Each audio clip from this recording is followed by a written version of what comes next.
Bom dia, moçada. Tudo bem com vocês? Alunos do oitavo ano do COC, vamos continuar nossos estudos?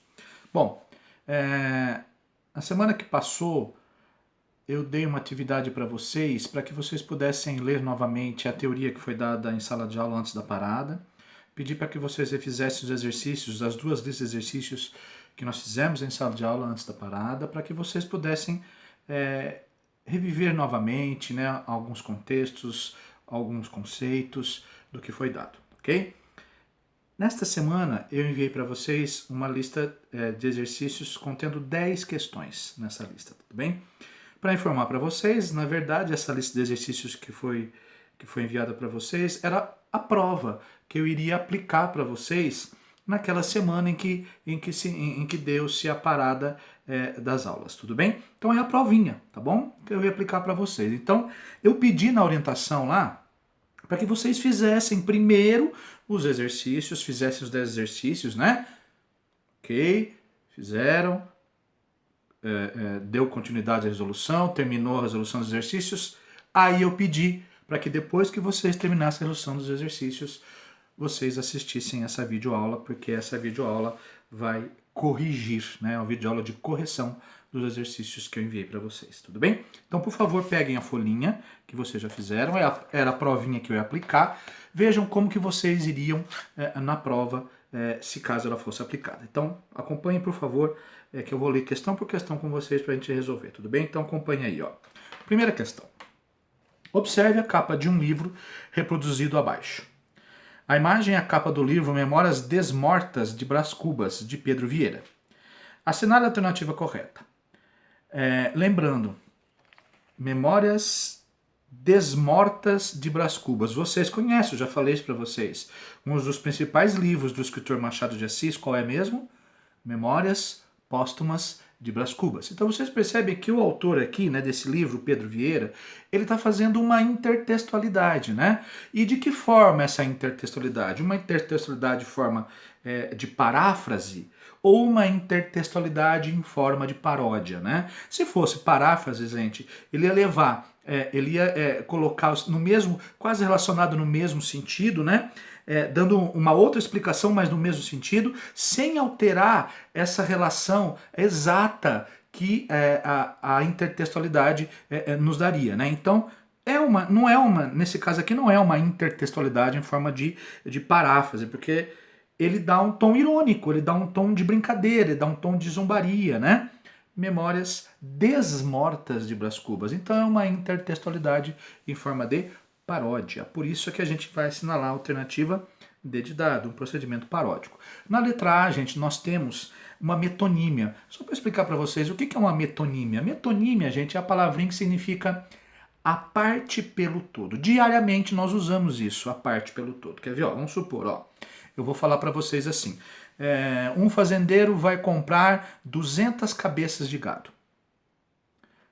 Vai comprar só a cabeça? Não, ele vai comprar o gado todo, né? Vai comprar o boi todo, né? Então, quando eu falo cabeça, né, de gado, eu estou usando a parte para representar o todo. Isso chama-se metonímia, tá? Transcrição literal, você sabe o que é. O que é transcrição literal? É ipsilitre, né? É dizer aquilo que está querendo dizer mesmo, né? Literal. No caso do título aí não é literal, né? Aí temos a paráfrase que eu falei para vocês, que a paráfrase é uma interpretação ou uma explicação nova, né, da relação sem mudar um sentido do texto original, tá certo, gente?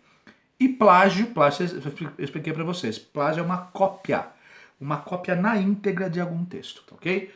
Então alternativa D de dado nessa primeira. Segunda questão, gente, sigam lá. Qual é a principal semelhança entre a fábula e o apólogo? Principal semelhança, ó, principal semelhança entre fábula e apólogo, né? Qual que é a principal semelhança? A principal semelhança é a apresentação de juízo de valores, né? A apresentação de lição de moral no final, tanto do apólogo e no final, tanto da fábula. Então, são as principais semelhanças. Então, a apresentação de juízo de valores, a lição de moral no final de ambas, ok? Terceira questão. Sobre os textos injuntivos e prescritivos estão corretas. Então a gente vai ler as afirmações, vamos ver qual que está correta e qual que está incorreta. Primeira afirmação. Ambos estão pautados na instrução e no método para a concretização de uma ação? Sim. Tanto o texto injuntivo quanto o texto prescritivo, eles têm a principal característica é instruir você. Né? Lógico que cada um tem as suas características, mas os dois desejam instruir você. Tá? Então está correta a primeira. A segunda. Os textos injuntivos não têm como finalidade a coerção do leitor. Isto é, sugere o cumprimento das regras e não as impõe. São exemplos as receitas culinárias, os manuais de instruções. Isso, exatamente. O texto injuntivo, gente, ele não é coercitivo. O que quer dizer coercitivo? Ele não é um texto imposto, ele não vai impor para você, tá? Você tem que fazer isso, tem que fazer. Não, tá? Então, injuntivo não é esse tipo de texto. Então, a segunda está correta. Terceira afirmação, ó. Os textos prescritivos apresentam um discurso coercitivo, isto é, as normas apresentadas devem ser seguidas à risca. Sim? Corretinho, corretinho, corretinho, corretinho. Prescritivo são textos que devem seguir à risca. Por exemplo, lei de trânsito é um tipo de texto prescritivo, porque se você não seguir à risca a lei de trânsito, você vai levar multa, né? Então, é um tipo de texto prescritivo, ok? Quarta afirmação. Não é possível delimitar as diferenças entre os textos injuntivos e prescritivos, pois ambos sugerem o cumprimento de regras para a realização de um trabalho ou a utilização correta de um instrumento ou ferramenta. Gente, não, existem diferenças entre o texto injuntivo e o texto prescritivo. Então a quarta afirmação está errada. Ficamos então com a alternativa D de dado. 1, 2 e 3 corretas, ok? Quarta. Escreva o título de cada epopeia e seu respectivo autor. Estudamos epopeia em sala de aula. Lembra lá que nós falamos de epopeia, né? Grandiosos fatos históricos misturado com a mitologia grega. A epopeia é uma narrativa em verso, né? Com metrificações, com rima, musicalidade, né? Em que a epopeia vai engrandecer o herói, né? Dessa história, e essa história vai ficar para sempre, né? Quer dizer, passam-se séculos, séculos e séculos, e essa história ainda será contada. Essas são as características da epopeia. E nós estudamos em sala de aula algumas epopeias muito rapidinho, né? Algumas características, que é isso que eu estou pedindo aqui nessa questão. Vamos lá, ó. Letra A. Epopeia que narra um dos episódios da Guerra de Troia, protagonizada por Aquiles. Qual epopeia a gente está falando? Está falando da epopeia? Isso. Ilíada, de Homero, né? Protagonista Aquiles, a finalzinho da Guerra de Troia. Letra B. Epopeia centrada no herói Ulisses, rei de Ítaca, cuja astúcia e inteligência o torna um homem capaz de grandes feitos. É dele a ideia do cavalo de Troia. O herói passa anos a fio longe de seu reino e é tido como morto. Narra as peripécias do herói e sua viagem de volta para casa após o final da Guerra de Troia. O herói Ulisses, um grande soldado, né? Inteligentíssimo, né?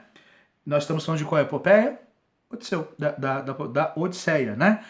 Ulisses também poderia ser chamado de Odisseu, por isso que chama-se Odisseia, a epopeia. Também a Odisseia é de Homero, ok? Letra C. Epopeia centrada em Enéas, herói mítico sobrevivente da Guerra de Troia. Enéas era um troiano, né? Sobreviveu, fugiu, né? Lembrando que Troia perdeu a guerra, né? Cujo destino seria a fundação da cidade de Roma. Trata-se, portanto, da narrativa da origem da civilização romana, versando sobre o poder e a expansão do Império. De qual epopeia nós estamos falando mesmo, gente? Da epopeia chamada Eneida. Herói Enéas, epopeia Eneida. Quem escreveu Eneida foi Virgílio. Nós vimos isso em sala de aula. Muito bem? Letra D. Epopeia que narra os feitos das grandes navegações portuguesas, viagem do navegador Vasco da Gama no intuito de encontrar uma nova rota marítima para as Índias, inspirado na forma das grandes epopeias homéricas. Sim, o Luís Vaz de Camões, né, o escritor da epopeia Os Lusíadas, muito bem, né, da epopeia Os Lusíadas, ele vai se inspirar na epopeia de Homero, de Virgílio também, para escrever os seus Lusíadas. É a grande epopeia da língua portuguesa, os Lusíadas de Camões. Ok? Então, preenchidas as lacunas aí. Quinta questão. Sobre as características do gênero textual poema, Estão corretas as proposições. Poema, vamos lá. O poema deve ser constituído sempre sob uma forma fixa, preservando elementos como a métrica e a musicalidade dos versos? Não, gente. O poema não precisa ter uma forma fixa, né? Eu tenho poemas que têm forma fixa, que apresentam forma fixa. Por exemplo, o soneto é um tipo de poema que apresenta forma fixa. Soneto se você quiser escrever o soneto, tem que ser daquele jeito, não pode fugir. É como se fossem umas regras para escrever o soneto. Soneto tem 4 versos, 3 versos e 3 versos, metrificado em versos decassílabos, com rimas alternadas ou outros tipos de rima. Mas é fixo, é totalmente fixo, tudo bem. Mas existem outros poemas que não são sonetos, né? Que são livres, né? Às vezes não tem nem rima, tá ok? Tudo bem? Poemas que não tem rima. Então essa aqui está totalmente errada, né? Ok? 2. Segunda afirmação. O poema caracteriza-se por ser centrado em um trabalho peculiar com a linguagem. Ó, trabalho peculiar com a linguagem. Ou seja, quem escreve poema vai trabalhar muito subjetivamente com a linguagem, né? Usar muito o sentido conotativo da palavra. O que é o sentido conotativo? O sentido de ambiguidade, né? Vai trabalhar muito com a emoção da palavra, né? Com o eu do poeta, o eu lírico, né? Centrado no eu, né? Em geral, reflete o momento e o impacto dos fatos sobre o homem. Corretíssima essa segunda em relação ao poema. 3. O poema diferencia-se dos demais gêneros por ser escrito em versos. Poema é escrito em versos? Sim. E por possuir um ritmo mais marcado que o ritmo da prosa? Sim. Então também está correto. Quarta questão. A poesia não é exclusividade do poema. Ela é uma atitude subjetiva que pode estar nas mais variadas manifestações artísticas. Sim, gente, lembra que eu comentei a diferença entre poema e poesia, né? O poema é a estrutura, né? A estrutura é um texto estruturado, né? A poesia, ela pode ser encontrada num poema, pode ser encontrada na música, ela pode ser encontrada num quadro de artes plásticas, ela pode ser encontrada assistindo uma peça de teatro, pode ser encontrada ouvindo uma música. A poesia é o sentimento, né? A catarse que nos causa ao ler um livro, ao assistir um filme, né? A poesia sentimental é subjetiva, né? Então, a poesia realmente não é exclusividade do poema só. Ela está em todas as manifestações artísticas, está certa a quarta afirmação. Então, nós ficamos com a letra C de cebola, 2, 3 e 4 corretas, ok? Sexta, qual a principal diferença entre tipo textual e gênero textual? Gente, eu vou frisar o que eu acredito que seja a principal diferença na relação social, né? Veja só, eu vou falar para vocês que o tipo textual, ele é finito. O que significa tipo textual finito? Ele tem um certo número, né? Geralmente os tipos textuais são de 5 a 9 e ponto final. Aconteça o que acontecer na sociedade, aconteça o que acontecer, né? Os tipos textuais continuarão sendo finitos, de 5 a 9, tá? Agora, gêneros textuais são infinitos. Por que são infinitos? Porque a cada momento pode surgir um novo gênero textual.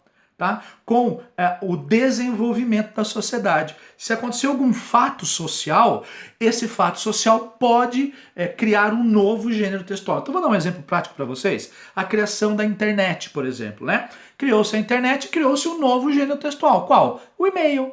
Né? Pronto, estou dando um exemplo muito simples para vocês. Antes não existia e-mail, né? Existia a carta, né? Você escrevia a carta e mandava. Agora você faz o correio eletrônico. É um gênero textual. Surgiu esse gênero textual porque houve uma evolução da sociedade, aconteceu alguma coisa e criou-se um novo gênero textual. Então por isso que os gêneros textuais são infinitos, eles não são estagnados, não tem um número fixo como tem o tipo textual. Tudo bem? Essa é a diferença.